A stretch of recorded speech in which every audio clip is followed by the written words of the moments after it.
You're listening to Packers Talk Network.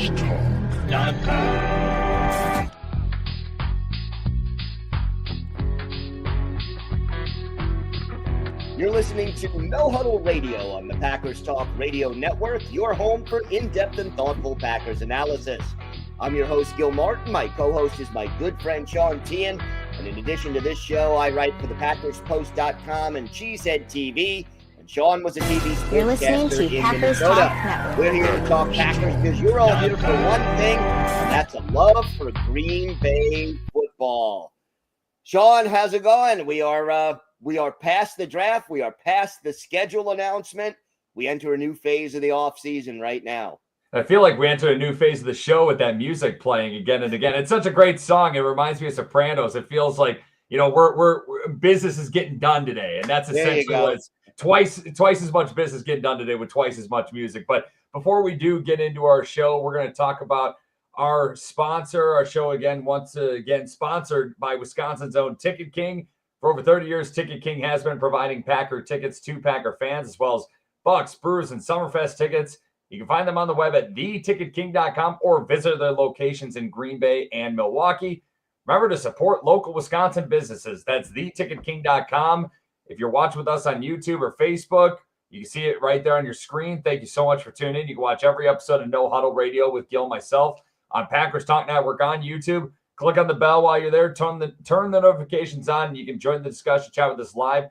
Love to see and talk about the comments coming our way. And Gil, it's great where the NFL does such a great job where so many minute things like a schedule release is worthy of headlines. And it's enough where it creates enough discussion today. But before we get into the Packers 2025 schedule, which has some good and bad involved with it on paper, we got to talk about the situation brewing right now with Elgton Jenkins, the Packers Pro Bowl left guard who's actually planning on moving to center. It sounds like the plan is to moving to center. He's been skipping Packer workouts due to a contract situation. Packers coach is supposedly not worried about him missing the offseason program right now, but he's reportedly not a fan of the move from left guard to center, not just as a player, but it's due to the loss of potential future earnings. Currently, he's in the middle of a 4-year, $68 million contract. He has 2 years left on that deal. And if you think about it, Gil, the highest paid center in football is Kansas City's Creed Humphrey. He makes about $18 million a year. Elton's making $17 million a year. The highest paid guard in football is Kansas City's Trey Smith, making $23 million on the franchise tag right now. Philly's Landon Dickerson is second on that list at $21 million per year. The Packers did just give Aaron Banks a 4-year, $77 million contract in free agency. Now, obviously, there's a lot of guarantees, and it's a very much pay-as-you-go kind of deal that the Packers signed Banks to. But what do you think about this with Elgton Jenkins? Does he have a case? Is he worthy of a raise if he makes this position change? It's not, in my mind, a question of a raise. The issue for me with Elgton Jenkins is that he sees the writing on the wall. His cap hit next year goes up significantly. And because the Packers, as they often do, backload these contracts. Mm-hmm. So you get the guaranteed money up front. You spread the signing bonus from that guaranteed money across the length of the contract, but they backload that last season or sometimes 2 seasons so that his cap hit is going to be, like $24 million next year. And that is just not tenable. So if I'm Elgton Jenkins, he's thinking this. He's saying, you know what? Next year, they may just let me go because that cap number is so high. Mm-hmm. If I'm going to commit to changing positions to a position that gets less money, I want to make sure I'm here beyond 2025. So to restructure or extend his contract so that he has a little more upfront money and a little more peace of mind, I understand where he's coming from, even though I generally am a fan of you signed a contract, you should honor a contract. But I totally understand where Elgton Jenkins is coming from. And also just because just the free agency acquisition this offseason with adding a guy like Aaron Banks, who he looks like he's going to improve the run game. The Packers are going all in on the power run game. And the plan to move Elgton to center, that's a lot of beef in the middle with Sean Ryan at right guard as well. That's a lot of those are a lot of big guys who can really push some people going forward next year. That's the thought, at least. But Aaron Banks is not as good of a player as Elgton Jenkins is. So I understand where Elgton Jenkins wants a little more money than his left guard counterpart. Now, the Packers, they typically don't negotiate with guys unless it's a quarterback, unless it was Aaron Rodgers or unless it was Jordan Love or before that Brett Favre. They don't really negotiate with non-quarterbacks 2 or more years before they're up for a new contract or before their current contract expires. So, but this situation is so peculiar because I do understand this, where the loss of potential earnings is significant. And he already, I feel like when he signed that contract a couple of years ago for $17 million a year, I felt like the Packers got a steal because I think he's a darn good lineman, a guy who can play tackle seamlessly, and a guy, he could just play every single position along the offensive line. So I understand where he's trying to get his money while he can. It's just a matter of what the Packers think is a good price tag for him, or what he thinks as well. Because if they're far apart, it could be a huge issue going forward. It could be. And the other thing is he turns 30 at the end of this season. So this is realistically his last chance at making some real money. Mm-hmm. After that, everything gets a lot iffier for him. So I understand both sides. I mean, they're, and they can lower his cap hit for next year and probably just, add another year to the extension. He's a 2-time Pro Bowler. He's been very good to this team. He has played every position at one time or another across this offensive line. He's played through injuries. He is a veteran leader in this locker room. Mm-hmm. I totally understand where he's coming from. And as much as there is depth on this offensive line, and you love the versatility of so many players on this offensive line, the old adage from Matt LaFleur and Brian Gutekunst is we want the best 5 to be out there on the field. I don't see this roster having a best 5 that doesn't include Elgton Jenkins, whether he's at left guard, right guard, center, filling in at tackle in a pinch. I mean, he is clearly one of the team's best 5 linemen as of right now. There are 2 things in Elgton Jenkins' favor right now in this situation. One, I don't think the Packers have another option at center outside of him, another viable option that they did. And I think they're going to come to some kind of agreement eventually. I really do, because unless they feel like Jacob Monk could slide in there, if he has a good training camp, maybe he takes over after this season coming up. Number 2 is, you saw when Elgton Jenkins left early in that playoff game, how big of a domino effect it had on the entire Packers offensive line. An offensive line that was really a relative outside Jordan Morgan. It was a healthy unit last year for the most part. And when Elgton Jenkins left that game, you could tell where it's like, holy crap, like this Packers offensive line is just not as good when 74 is not in the game. So for me, obviously, Gil, you know where I'm going to lean, but is Jenkins worthy of a raise? Is he worthy of a contract extension? I don't even think it has to be a major raise. I think the extension is the bigger part of it, and he'll get money up front if they sign an extension because there'll be a signing bonus. I think if they do it in a smart way, it's a win-win. Jenkins will get more money up front and maybe another year or 2 of security. The Packers could theoretically lower his cap hit for next year. He stays, and everybody is more or less happy. One other thing I wanted to add, what Jenkins is missing is voluntary OTAs. He is not required to be there right now. So as of right now, he's not marked absent and penalized for it. Do you want him there? Absolutely, I want him there. But at this, especially since he's switching positions, but at the same time, he's not missing anything that he's required to be at yet. And if you think about it too, if you want to go back in history, the Packers don't really have a track record of giving centers big money. They really don't. Scott Wells, remember, Super Bowl starting center, they let him walk. Corey Linsley, an all-pro center, they let him walk. And it looked like, and it looks like in hindsight too, those were smart moves. Scott Wells didn't play that much longer. Corey Linsley didn't finish his contract with the LA Chargers.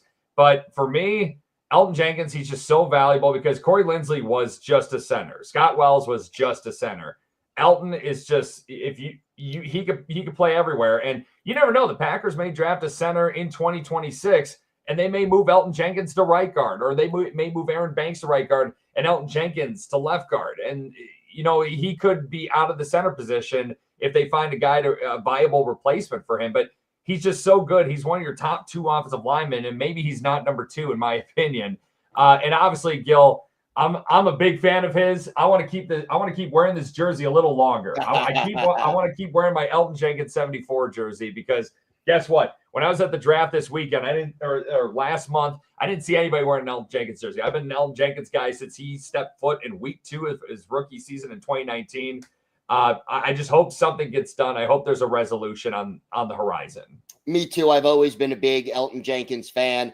I like the way he goes about things on the field. I like his versatility, and I like his skills. So, yeah.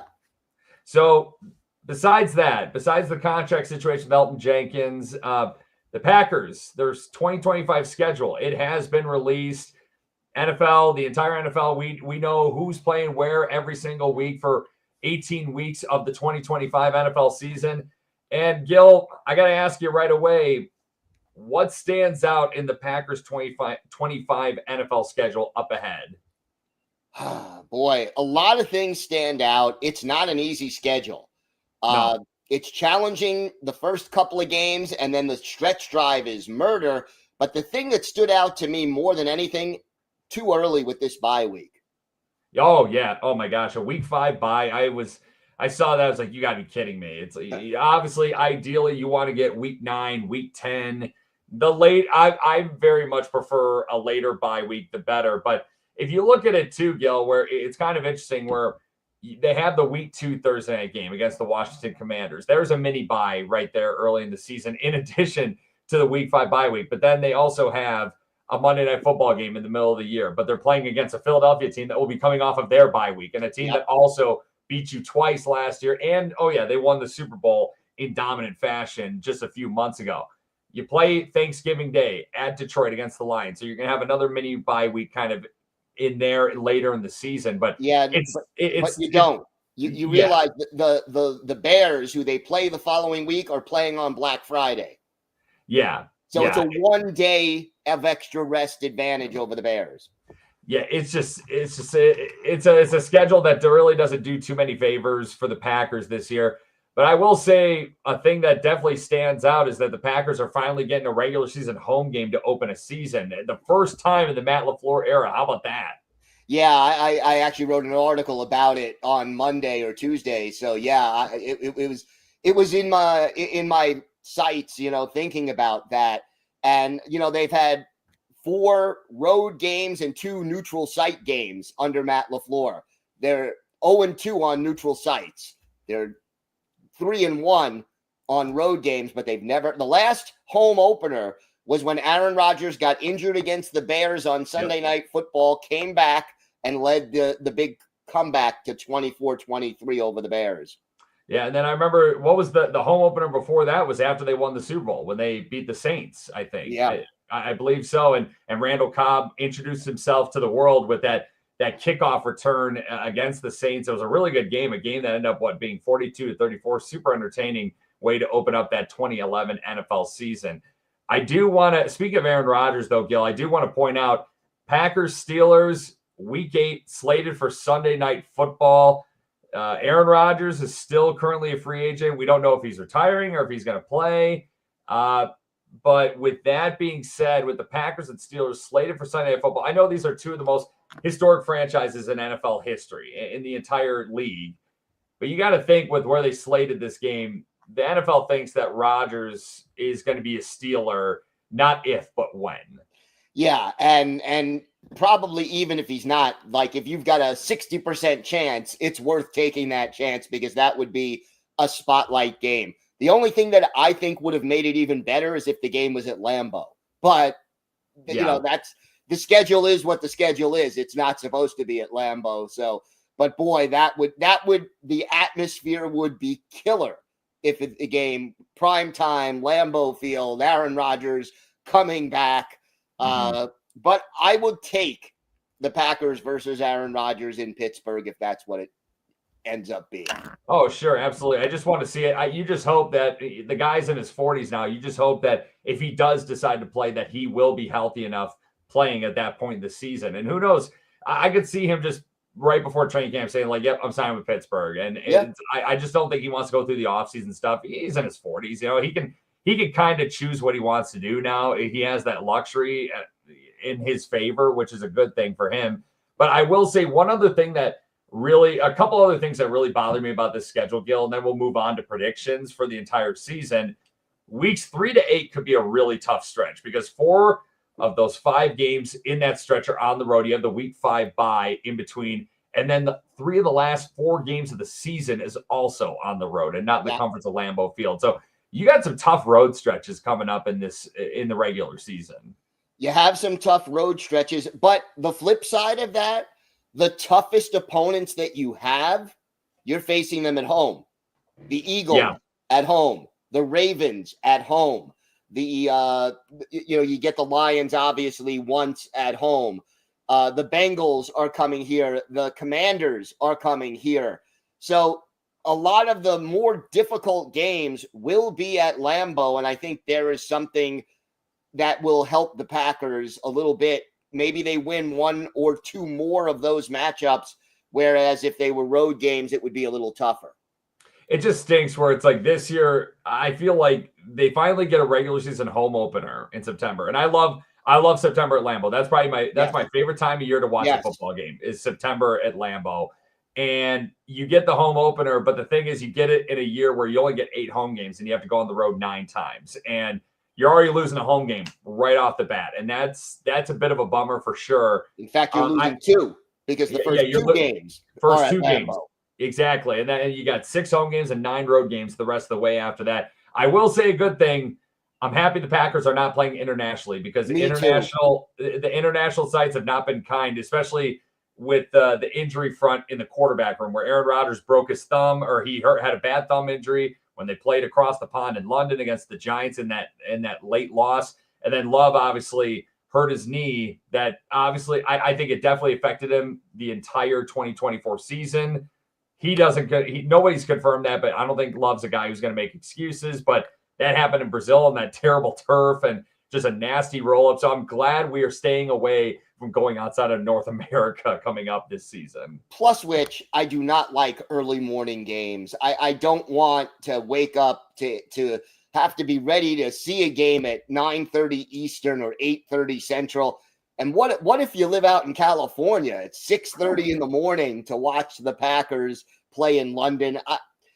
I know why they do it, but I preferred it when they made it more convenient for the American audience watching the game on TV than for the 55, 60,000, people who were in attendance where it was now it's an afternoon game for them. It was fine with me if they had to be there at night, but hey, the NFL, they want to isolate those games on television too, I guess. So yeah, I feel like Dublin, Ireland would have been a perfect site for the Packers to go play. But the fact is that they would have had to play the Steelers. And if you get Aaron Rodgers, there's no way that game is happening in international overseas. It's not happening internationally. That's happening in America. Like it has to. Yeah, it's good.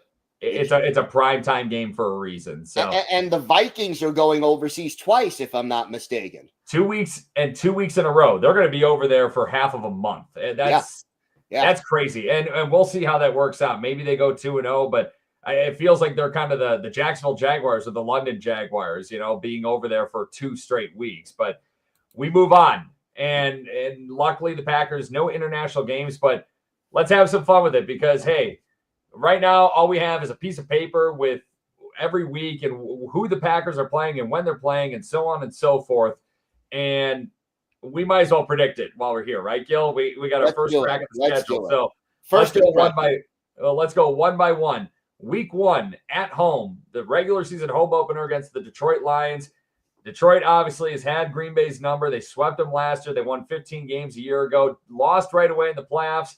But Detroit, they lost their O coordinator, Ben Johnson, to the Chicago Bears. They lost Aaron Glenn, their D coordinator, to the New York Jets. What's your prediction for week 1, Gil? I think we're catching them at the right time and in the right place. I think they will need a little time to adjust to the new coordinators. Yep. They've also lost some players. We do not know how quickly Aiden Hutchinson will be back to 100%, if he'll ever be back to 100%. I think this is a win for the Packers, but it's very fortunate to face them in week 1. I have them winning this game as well because of the timing. I think being adjusted new coordinators is exactly what I'm thinking. And I think the Packers are going to be super juiced up for this game. I think they're going to be ready to go. And essentially what they're going to say is they're going to be coming in with their piss hot. And this is a team that has really embarrassed them over the last few years, especially at Lambeau Field. The last time they've beaten the Lions at Lambeau was 2021. It's been a long time. They're hungry to get a win, and I think they get a win as well. Week 2 at home against the Washington Commanders on a short week on a Thursday night. Washington, they beat those Detroit Lions last year in the playoffs. Jane Daniels looks like a really, really special talent at quarterback for the foreseeable future. What do you see happening week 2, Thursday Night Football against the Washington Commanders? Not an easy game by any stretch of the imagination, but always an advantage when you're at home on a Thursday night. The Commanders are going to have to travel on a short week. I think the Packers get it done. I would settle for one win in the first 2 games because these are 2 very tough opponents, but I think we're going to get them both. And this is where I defer. I don't think they're going to win this game, and I think they are going to split, and I would be very happy with a split in these first 2 games. 2 teams who are going to be very good or projected to be very, very good football teams this upcoming season. So if you get out of the first 2 games of the split, I think that's a win, but I don't think the Packers win this game. Week 3 against the Cleveland Browns in Ohio. The Browns, well, they're a disaster. They had the number 2 overall pick in the NFL draft this past year for a reason, but you never know. These early games, Gil, anything can go in the first month of the season in the NFL. What's your prediction for week 3 at Cleveland? Packers are coming off the mini bye. They are the better team on paper. I've got to go with Green Bay here. I'm going with a win as well, especially because coming off the mini bye, and I have them losing against the Commanders. So there you go. I think they're going to get a win right here for sure. Week 4 at Dallas. This is on Sunday Night Football. It's AT&T Stadium has been very, very kind to the Green Bay Packers. Do they keep it going? Do they keep the momentum going here in week 4? I think they do. I think Dallas is a team in transition. I don't think their defense is going to be able to stop Jordan Love or Josh Jacobs. I think this is a win. I do think this is a win as well. It's just history is on their side in Dallas, but go figure. You know what's going to happen now? It's like now that we're so confident in this that they're going to lose a stupid game somehow down in Dallas. Yeah, inevitably. Because we're always wrong, Gil, so that's just not always. But week 5, the Packers obviously have that early bye week that we really, really detest. And then after the bye, week 6 at home against the Cincinnati Bengals. Bengals missed the playoffs last year. But remember, they won their last 5 games, had some serious momentum. That was a team that if they snuck their way in the playoffs, they could have possibly snuck their way to the Super Bowl. It's a good, talented team. Obviously, there's a lot of issues right now with Trey Hendrickson and the Cincinnati Bengals. We don't know if he's going to be there in Cincinnati this year coming up. But nonetheless, a very tough game. Bengals coming to Lambeau Field. The Bengals have played very well at Lambeau Field over the years, too, surprisingly. What's your prediction for week 6 against the Bengals? I think the Packers will find a way to get it done, especially if Trey Hendrickson is no longer a Cincinnati Bengal. I agree. I think they're going to win, especially fresh off the bye week. But I should say, well, I'm hoping they're fresh off the bye week because Matt LaFleur's teams coming off bye weeks typically just very mid. It's not a great track record. Yeah. No. Week 7, then they travel to the desert to play the Arizona Cardinals. And Gil, this is going to be an interesting one where I feel like the Packers' most complete game a season ago was at Lambeau Field against this Arizona team. It's a team I think that has steadily gotten better and better. What's your prediction for week 7 against the Birds? Won't be easy. You got a mobile quarterback in Kyler Murray, and that always seems to have been, although under Hafley, it didn't give them as many fits as it did in the past. I still think the Packers are the deeper and better team, but this is not an easy win. It's still a win, I think. I don't have the Packers winning this game, but this could very well change because it all depends. This is an October game right now.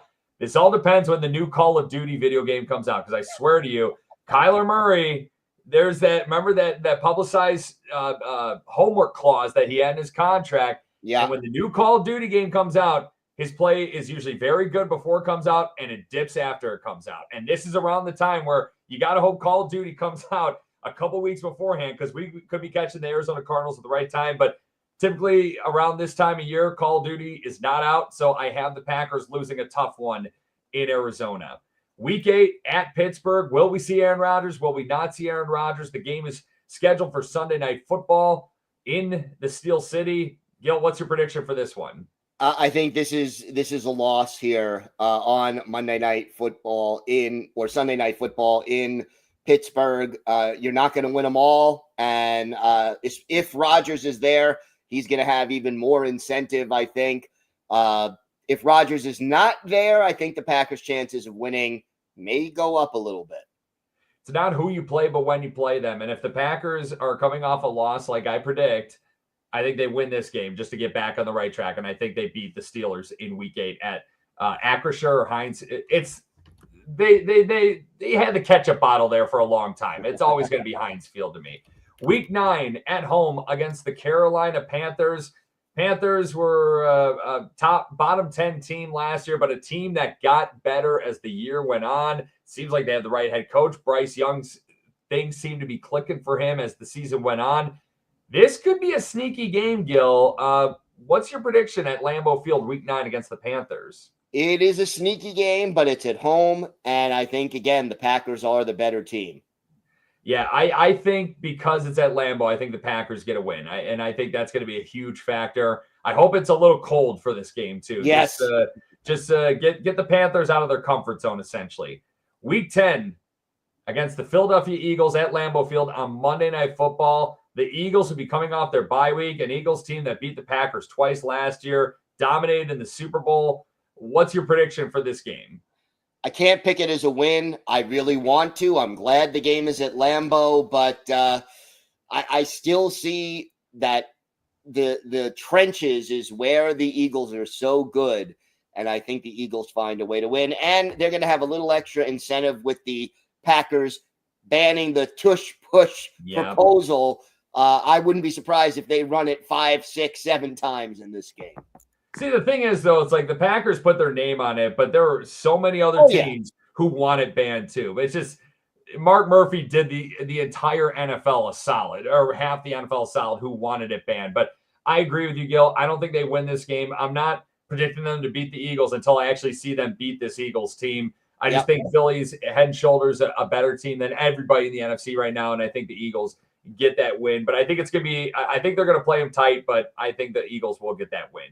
Week 11 against the New York Football Giants over in your neck of the woods, Gil. Giants team that obviously Brian Dable's coaching for his job security beyond this year. The franchise is in a bad state right now. Yeah. The Packers should win this game, right? Yeah, they should. I can't imagine picking against them at this point. I remember what happened last time they went to the Meadowlands, though, and Tommy Cutlets came out and he, you know what, though? He did us a favor. New defensive coordinator, in part because of that particular performance. Jeff Hafley may not be here if it wasn't for Tommy Cutlets. But I think the Packers are the better team. I would be very surprised if the Giants have a very good season this year. Cutlets sound good. It's getting close to dinner time. I'm getting hungry. But the Giants are always just seem to be a thorn in Green Bay's side. It's going all the way back to the 2007 NFC Championship game when Favre's last pass was intercepted by the Giants, Aaron Ross, and it just always seems like it's always a weird game against them. But I think they do win this game because it's a must win, and they'll be coming off a loss as we predict against the Philadelphia Eagles. Week 12 against the NFC North rival Minnesota Vikings. First time they see Minnesota in 2025 at Lambeau Field in Week 12. What's your prediction for this one? I think they win at Lambeau. I think the weather will help. I think the Packers are hungry, and I don't think the Vikings are as good this year as last year because they don't know what they have in J.J. McCarthy. Quarterback, going to be some growing pains, most likely. I think the Packers beat him at Lambeau. I really wish this game was earlier in the year because JJ McCarthy's going to be pretty settled in at that point, and their season is just dependent on how he plays. That is the big thing, because I think they do have a talented team, but we just don't know what to expect with him. I do have the Packers win this game in the comforts of Lambeau Field, getting a much needed divisional win. And that leads right into week 13 against the Detroit Lions at Ford Field on Thanksgiving Day. Last time the Packers and Lions played on Thanksgiving, well, Packers pulled off a pretty massive upset in front of the Lions fans. That waxing gibbous moon that helped the Packers get a win. And the Lions have never won with a waxing gibbous moon in November. It's kind of a crazy stat. Do you know if it's going to be there this year? What's that? You know if it's going to be there this year? I think that's a week by week thing. We'll know when we know. What's the scouting report? What's the scouting report? Hopeful. Yeah, we'll see. But Gil, we have the Packers. We both have the Packers beating the Lions in the opening game of the year. How does this game go? I think it's a split. I think the Packers lose in Detroit. I think it'll be competitive. These two teams don't like each other. This is a great rivalry right now after the Packers owned them for so long. But lately the Lions have turned the tables. I think they win in Green Bay and lose in Detroit. I agree. Week 14 then against the Chicago Bears. What's your prediction for this game? First time that we're going to be seeing the Bears is in week 14. It's pretty crazy, but obviously sour taste in our mouth from the regular season finale a year ago. The Bears walked off. The Packers beat them for the first time in the Matt LaFleur era. What's your prediction for this game in week 14? They win at home against the Bears. I agree. I have them winning as well. I think they're going to get that back. Week 15 at Denver. This is going to be an interesting one. A Denver team that seemed to be finding its rhythm. Bo Nix seems like the real deal quarterback, a good defensive team, a well-coached team. There's a possibility this late in the year they could be dealing with a lot of snow. What's your prediction for week 15 at Mile High? The Packers have rarely done well in Denver. I remember too many games in Denver that just went awry. I can't see them winning this. I mean, I don't think they're getting blown out. I don't think there's no chance they win. But if you ask me to pick it right now, I think the Broncos win it. I think they're going to pull off a win. I think this is going to be a good game, and I think they're going to get a very good looking win against the Denver Broncos in a tough environment. Week 16 against the Chicago Bears again. This time at Soldier Field, a Saturday game, possible primetime game in Week 16. What's your prediction for this game? I think the Packers will win and sweep the Bears. I think they're going to split. I think the NFC North is going to be a little more competitive, and but who knows? If the Bears are out of the playoff race by then, this could be a Packer win, but time will tell. We'll see what kind of team the Bears are those final few weeks of the year. Week 17, this is going to be a measuring stick game against the Baltimore Ravens, a great team with a two-time MVP at quarterback, Lamar Jackson. What's your prediction for Week 17 at home against the Ravens? I got to go with the Ravens. I think part of the problem is that their offense is so different. It's unique. It is not something that is easy to account for and figure out. But I think if there is a rematch in February between these two teams, facing them in Week 17 will be a big help to the Green Bay Packers. I think the Packers are going to get this win. I think it's going to help that they're at Lambeau. And I think this is, a game that you got to get up for. And I think the Packers are going to be very excited for this. You mentioned where this is one of those toughest games on the schedule coming up. And I think they're going to get a big W, and it's going to be some good momentum going towards the end of the season. Lastly, the regular season finale at Minnesota at US Bank Stadium against the Vikings. Gil, we had them both winning in Week 12, their home game at Lambeau against Minnesota. What's your prediction for this one? I think they split with the Vikings this year. I think they split with Minnesota as well. I'm essentially saying that they're splitting the entire division this year. I think the NFC North's going to be very competitive. I really do. But no doubt. But who knows? We could be the very worst. We could have the very worst division in football this year. That's the magic of the NFL. It's different every year, year by year. So Gil, tallying that all up, your 2025 season prediction, 12-5 overall. I don't know how that's going to stack up against the rest of the NFC North in your opinion, but is that going to be a good enough record to possibly win the division? Possibly, but maybe not. But it's good enough to get into the playoffs regardless. Well, Bill Patz is in the chat. He agrees with you. He says he predicts the Packers will be 12-5 and win the division. So, Bill, we'll see. We got to hope for competitive NFC North, man, because 12-5, you may need 13 wins plus to win the NFC North this year. If it was as good as it was a season ago where we saw 3 teams get in the playoffs from the same division. My prediction was 11-6. I think they're going to match last year's record. I don't think that record's going to be good enough to win the division, but get a wild card spot? Absolutely. So there you have it. Gil's 2025 season prediction, 12-5. Mine is 11-6. With all that being said, Gil, obviously you mentioned some articles you had on the Packers Post at Cheesehead TV regarding the schedule updates and everything else, but what else do you have cooking online right now? Again, for the Packers Post, I did address the Elgton Jenkins situation and what's going on there. And I did a little look at what might be the Packers' weakest position group heading into OTAs. And I did break down the schedule and some of the difficulties on it for Cheesehead TV. And I'll have another article for Cheesehead coming out on Saturday. It's such a week-to-week league. It really is. And it is. So it's like, it's fun to talk about the schedule, but we really don't know what's going to happen. There's just so many. One key injury and everything changes. Yeah, it's the ultimate domino effect. So, but hey, that's why we watch the game, right? That's why it's the most popular game in the country. Gil, you ready for some trivia? I am ready for some trivia. All right. Well, again, for the first time in 7 seasons and the first time in the Matt LaFleur era, the Packers will open the regular season in the comforts of Lambeau Field. And Gil, you mentioned it earlier, the last time the Packers opened up a season at home, it was a memorable one to say the least. Aaron Rodgers left during the first half of their game against the Chicago Bears on Sunday Night Football with what was later revealed after the season was a broken leg injury that he played through. Rodgers returned in the second half. He engineered a 17-point fourth quarter comeback. He helped the Packers pull off a memorable 24-23 win over the Bears in prime time. Rodgers threw 3 touchdown passes, all in the fourth quarter. Now, Gil, can you name the 3 Packer wide receivers to catch a touchdown in the 2018 season opener? I know the winner was a long one to Randall Cobb. So that's because there's Bears like torment videos of that kid be like, no, it's Cobb again. So that's obviously that's in the memory bank forever. Yes, that one's in the memory banks. I would be silly not to guess Devontae Adams based on the year and the timing of everything. That's number 2. Yep. And the third one, he was the first receiver to catch a touchdown in that fourth quarter. Yeah, I think. See, I remember that game very well. So I know who it is. It's Geronimo Allison. You nailed it. And that was like his last great moment as a Packer, if I recall correctly, as well. Yeah, Randall Cobb, Devontae Adams, and Geronimo Allison were the 3.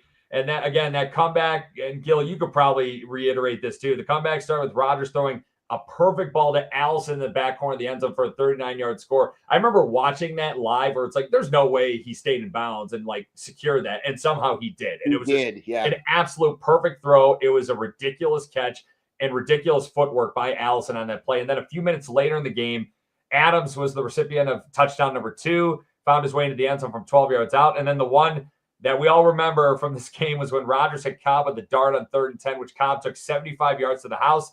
Give the Packers the lead for good with just over 2 minutes to go. And remember a couple plays before that Rodgers almost threw the game-ending interception, which is just an absolute crazy game. But as a Bears fans was like, of course, like they could have ended the game 2 plays ago, and then they lose the game 2 plays later. Too bad.